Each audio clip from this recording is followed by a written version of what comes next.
مسجد حرام سے مسجد اقصی تک حضور براق پہ گئے اور وہ اتنا سریع رفتار تھا کہ جہاں اس کی نظر جاتی تھی وہاں اس کا قدم پڑتا تھا. تو اس نے تو پہلا قدم اٹھایا ہوگا تو مسجد اقصی میں جا پڑا ہوگا. اور اتنی سرعت کے ساتھ وہ رفتار کے ساتھ چلتا ہے پھر حضور اس کی پشت پہ جلوہ فراز. یہ 1000 کلومیٹر فی گھنٹے کی رفتار سے جہاز چلے تو کسی میں ہے ہمت کہ اس کی ننگی پشت پہ بیٹھ جائے؟ ہوا کی مزاحمت ہی گوارا نہ ہو، پڑخ اڑ جائے، آگ لگ جائے. اور جو کروڑوں میل فی سیکنڈ کی رفتار سے جا رہا ہے اس کی ننگی پشت پہ بیٹھنے والے شاہ سوار کی عظمت کو سلام کرنے کو جی نہیں چاہ رہا. اچھا پھر اتنی سرعت کے ساتھ جائیں تو راستے میں کوئی دکھائی بھی دے تو سجھائی نہیں دیتا، اچھی طرح پہچان نہیں پاتا بندہ. یار تم گزرے تھے، کہا میں تیزی میں تھا. تو تیزی میں جو چیز نظر آئے تو اس کو پوری طرح پہچانا نہیں جاتا. لیکن اب اس رفتار سے جا رہے ہیں. لیکن معرفت کا عالم کیا ہے کہ میں حضرت موسیٰ کی قبر کے قریب سے گزرا، میں نے دیکھا وہ قبر میں کھڑے ہو کے نماز پڑھ رہے ہیں.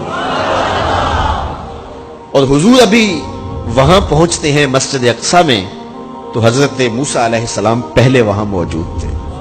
یا تو یہ ماننا پڑے گا کہ یہاں بھی موجود تھے وہاں بھی موجود تھے، اور یا پھر یہ ماننا پڑے گا کہ وہ پہلے چلے گئے. اور اگر پہلے چلے گئے تو پھر کیا وہ میرے حضور سے پہلے چلے گئے؟ تو جواب آیا کہ نہیں، حضور علیہ السلام تو اپنی رفتار سے جا ہی نہیں رہے تھے. حضور تو جا رہے تھے براق کی رفتار سے، اور حضرت موسیٰ گئے ہیں نبوت کی رفتار سے.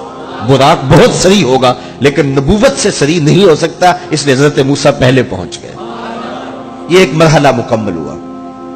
اب دوسرا مرحلہ مسجد اقصی سے لے کے پہلے آسمان تک وہ نور کی ایک سیڑھی تھی اور یہ براق سے بھی زیادہ سریع رفتار تھی. یہ دوسرا مرحلہ تھا. اور پھر تیسرا مرحلہ پہلے آسمان سے لے کر کے 7ویں آسمان تک فرشتوں کے پروں پہ گئے. 7ویں آسمان سے سدرہ تک جبریل امین کے پروں پہ گئے. یہ چوتھا مرحلہ تھا اور ہر مرحلہ پہلے مرحلے سے سریع تھا. اور پھر سدرہ پہ جا کے جبریل نے بھی کہا کہ آگے میں نہیں جا سکتا. لو دنوت خطوۃ لاحترقت، اگر میں آگے بڑھوں تو جل کے راکھ ہوتا ہوں. تو حضور علیہ السلام کے لیے ایک سبز نوری تخت لایا گیا جسے رف رف کہتے تھے. اس پہ حضور تشریف فرما ہوئے. پھر وہ کس صورت سے گیا؟ ان 4 مراحل سے زیادہ سریع رفتار تھا. رف رف کی منتہائی پرواز جب ہوئی تو میں اعلی حضرت کی روح سے فیض لے کے کہتا ہوں کہ رف رف کے بھی بس بس ہو گئے. اب یہ 5 مراحل اپنی انتہا کو پہنچے. اب یہ حضور کی ذاتی رفتار نہیں تھی، ذاتی رفتار اب شروع ہونے لگی. اللہ اکبر. پھر آواز آئی ادنو منی یا احمد، پیارے رک کیوں گئے ہو، آگے آؤ. اللہ اکبر. اور حضور پھر اعلی حضرت فرماتے ہیں کہ ڈرتے جھجکتے آگے بڑھے. کیوں؟ جلال و ہیبت کا سامنا تھا، جمال و رحمت ابھارتے تھے. عبد تھے نا، معبود کے حضور حاضر ہو رہے تھے تو جلال و ہیبت کا سامنا تھا، جمال و رحمت ابھارتے تھے. آواز آئی محبوب آگے بڑھیے. حضور نے ایک قدم اٹھایا.